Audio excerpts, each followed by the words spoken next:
क्या एनडीए में हो चुका है दो फाड़? महाराष्ट्र में बीजेपी विधानसभा चुनाव अकेले लड़ेगी और इसके लिए करवा रही है इंटरनल सर्वे। ये बड़ी खबर है और इसी से कयास लगाए जा रहे हैं कि अब महाराष्ट्र में एनडीए गठबंधन पूरी तरीके से बिखर चुका है, टूट चुका है। और इसका अंदेशा सीधे सीधे अजित गुट के छगन भुजबल ने साफ साफ दे दिया है। वो साफ कह रहे हैं कि अगर महाराष्ट्र में अजित पवार को जिम्मेदार ठहराया जा रहा है हार के लिए, तो फिर उत्तर प्रदेश में भाजपा क्यों हारी? वहां तो अजित पवार नहीं थे। तो क्या ये छगन भुजबल किस तरफ इशारा कर रहे हैं? क्या वो सीधे सीधे सभी को यही बता रहे हैं कि महाराष्ट्र में सब कुछ ठीक नहीं है और थोड़े ही दिनों में सब कुछ बिखरने वाला है? नमस्कार, मैं ब्यूटी गिरी और आप देख रहे हैं नेशनल दस्तक। जी हाँ, लगातार एनडीए की सरकार जब से बनी है तब से हलचल तेज है। विपक्ष जो है एक तरफ दावा कर रहा है कि हम कभी भी ये सरकार गिरा सकते हैं। लगातार आरजेडी के नेता बिहार में ये दावे कर रहे हैं कि नीतीश कुमार खुश नहीं है। वहीं कई लोग ये भी कह रहे हैं कि चंद्रबाबू नायडू भी खुश नहीं है। और अब जो महाराष्ट्र से खबर निकल कर आ रही है उससे साफ पता चलता है कि एनडीए गठबंधन पूरी तरीके से बिखर रहा है और अब ये सरकार ज्यादा दिन तक नहीं चल सकेगी। वहीं अगर आपको बता दें बीजेपी ने क्या कदम उठाए हैं महाराष्ट्र में हार के बाद।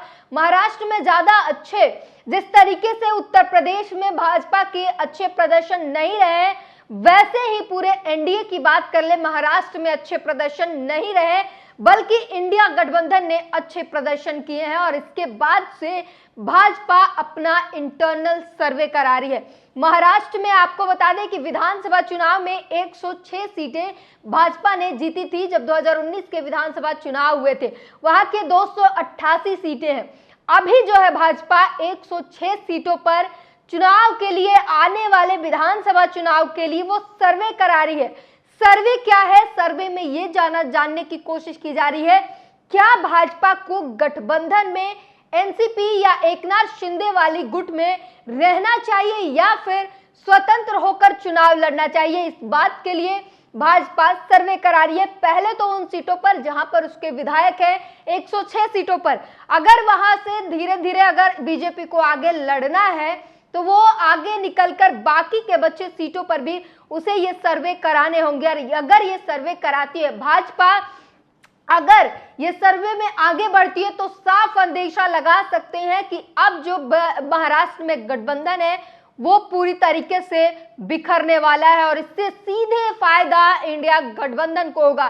सबसे पहले आंकड़ों की बात कर ले, अभी क्या कुछ आंकड़े रहे हैं लोकसभा चुनाव में, 2019 में क्या थे महाराष्ट्र में, ऐसे रहे नतीजे। महाराष्ट्र में 48 लोकसभा सीटों के लिए बीजेपी, शिवसेना, शिंदे गुट और अजित पवार की एनसीपी ने मिलकर चुनाव लड़ा था। हालांकि 2019 की तुलना में इस बार महाराष्ट्र में एनडीए को काफी नुकसान हुआ है। तीनों पार्टियां मिलकर 19 सीटें ही जीत सकी हैं। इनमें बीजेपी और शिवसेना शिंदे गुट ने 9-9 और अजित पवार ने एक सीट पर जीत हासिल की है। वहीं दूसरी ओर इंडिया ब्लॉक ने 28 सीटें जीती है। कांग्रेस ने 13, शरद पवार की एनसीपी ने 8 और शिवसेना ठाकरे गुट ने 7 सीटें जीती हैं। एक सीट पर निर्दलीय उम्मीदवार की जीत हुई है।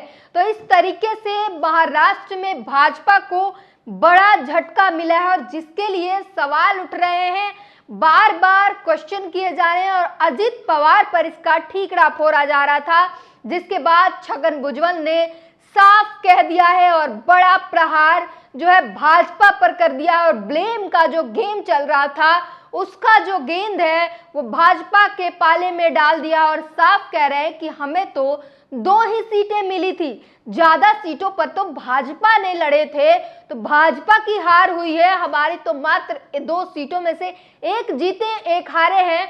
हमें कोई कैसे हार का जिम्मेदार ठहरा सकता है? भाजपा को क्यों नहीं, जबकि भाजपा ज्यादा सीटों पर लड़ी थी। इसी के साथ वो कहते हैं कि अगर महाराष्ट्र में अजित पवार जिम्मेदार हैं हार के लिए, तो उत्तर प्रदेश में बताइए भाजपा के हार के जिम्मेदार कौन है? उत्तर प्रदेश में भाजपा ने खास प्रदर्शन नहीं किया है और इसके लिए जिम्मेदार किसको बताएंगे? ये छगन भुजबल के शब्द हैं, वो सीधे सीधे जो है प्रहार कर रहे हैं भाजपा पर और इसीलिए कयास ये लगाए जा रहे हैं कि आखिर छगन भुजबल किस ओर इशारा कर रहे हैं। एकनाथ शिंदे ने क्या कुछ कहा वो भी बताएंगे। पहले छगन भुजबल की बात। यूपी में भी भाजपा हारी, अजित पवार को दोष नहीं दे, महाराष्ट्र के चुनावी नतीजों पर बोले छगन भुजबल, ये आज तक ने छापा है। एनसीपी नेता छगन भुजबल ने कहा कि बीजेपी दूसरे राज्यों में भी हारी है, जैसे कि उत्तर प्रदेश। किसी ने नहीं सोचा था कि बीजेपी को उत्तर प्रदेश में इतनी कम सीटें मिलेंगी, इसीलिए अजित पवार गुट को दोष देना सही नहीं है। ये साफ छगन भुजबल ने है, कड़ा रुख अपनाया है और कड़ा रुख अपनाते हुए महाराष्ट्र में जो राजनीति है, जो गठबंधन है, वो बिखरने को तैयार है और दो फाड़ होने को तैयार है।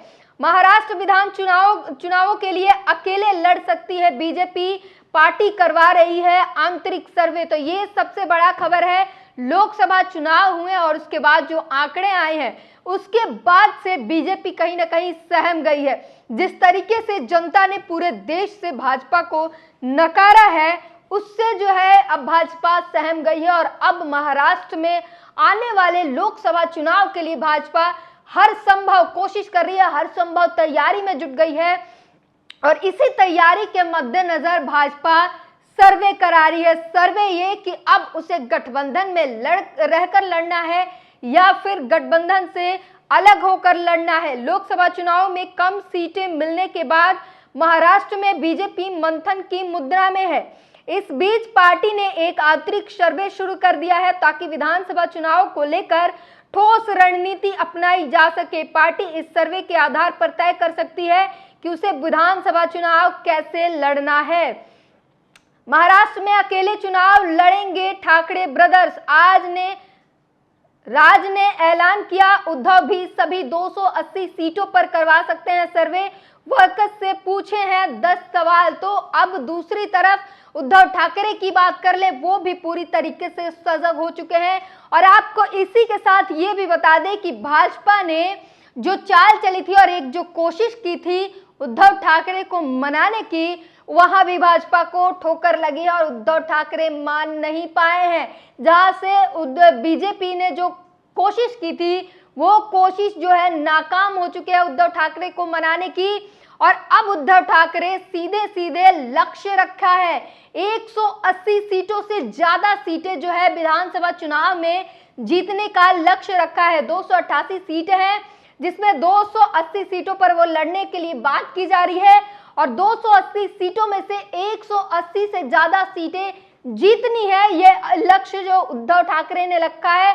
जीत के लिए वहां सरकार बनाने के 145 सीटों की जरूरत है, लेकिन पूर्ण बहुमत की जो है लक्ष्य उद्धव ठाकरे ने रखा है और वो बीजेपी के साथ मिलना किसी भी हालत में नहीं चाहते। बीजेपी ने कोशिश की थी और अगर आरएसएस की बात कर ले तो आरएसएस ने भी यही कहा था कि उद्धव ठाकरे से इस वक्त बनाकर चलना होगा, जिसके बाद बीजेपी कोशिश कर रही थी उद्धव ठाकरे को मनाने की, जो कोशिश भी नाकाम रही। और अब बात कर ले एकनाथ शिंदे की, तो महाराष्ट्र की राजनीति जिस तरीके से बदल रही है, सरकार बनने के बाद जिस तरीके से भूचाल आए हैं, एकनाथ शिंदे ने भी ये कह दिया है कि 400 पार का नारा देना गलत था। ये 400 पार के नारे ने जो है भ्रमित किया है और लोगों के दिमाग में ये बैठ गया कि 400 पार लाकर संविधान बदल देंगे, जिसके कारण जनता ने नाराजगी दिखाई और ये 400 पार का नारा सबसे बड़ी गलती है, ये एकनाथ शिंदे ने कहा है। अब उत्तर प्रदेश में आते हैं।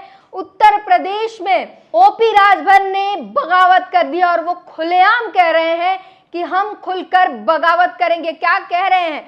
ऐसे लोगों को सबक सिखाने की जरूरत है। ओपी राजभर कह रहे हैं दूसरे दलों ने गठबंधन धर्म नहीं निभाया है, हमने ईमानदारी से गठबंधन धर्म निभाया है। जनता ने मोदी और योगी को नकार दिया है। ओपी राजभर जो है वो अपनी समीक्षा बैठक कर रहे हैं, उस दौरान अपने नेताओं से कह रहे हैं कि आप लोग बोलना सीखिए, अब हम सभी को सबक सिखाएंगे। जिन लोगों ने गद्दारी की है हमारे साथ उनको सबक सिखाएंगे। इसके साथ वो भी ये भी कह रहे हैं कि मोदी और योगी को उत्तर प्रदेश की जनता ने नकार दिया है। ये बड़ी बात ओपी राजभर उत्तर प्रदेश में कह रहे हैं। अपनी नेताओं से वो साफ कह रहे हैं कि आप लोग बोलना सीख लीजिए, आप लोग बोलिए, अब हमें खुलकर बगावत करनी है। हमने गठबंधन का धर्म ईमानदारी से निभाया है। ओपी राजभर साफ कह रहे हैं कि जो बड़े नेता हैं वो गठबंधन का धर्म सही से नहीं निभा रहे हैं, वो ईमानदारी से नहीं निभा रहे हैं, और जिन्होंने ईमानदारी से गठबंधन का धर्म नहीं निभाया है हम उन्हें सबक सिखाएंगे और अब बगावत से डरेंगे नहीं, खुलकर बगावत करेंगे। तो उत्तर प्रदेश में बीजेपी को एक बार और बड़ा झटका लग रहा है। जो ओपी राजभर हमेशा मोदी के हितैषी थे, अब वो बगावत की बात कर रहे हैं। वो सीधे कह रहे हैं कि योगी और मोदी को उत्तर प्रदेश की जनता ने नकार दिया है। तो क्या ओपी राजभर भी अपना समर्थन खींचने वाले हैं? ओपी राजभर भी अब एनडीए से निकलने वाले हैं। और महाराष्ट्र में जिस तरीके से गणित बदल रहे हैं, हर वक्त समीकरण बदल रहे हैं, और छगन भुजबल ने जिस तरीके से बयान दिया है उस पर लगातार सवाल खड़े हो रहे हैं। एकनाथ शिंदे ने जिनकी सरकार है, वहां पर मुख्यमंत्री है, वो जिस तरीके से बयान दे रहे हैं, वो कह रहे हैं कि 400 पार का नारा देना गलत था।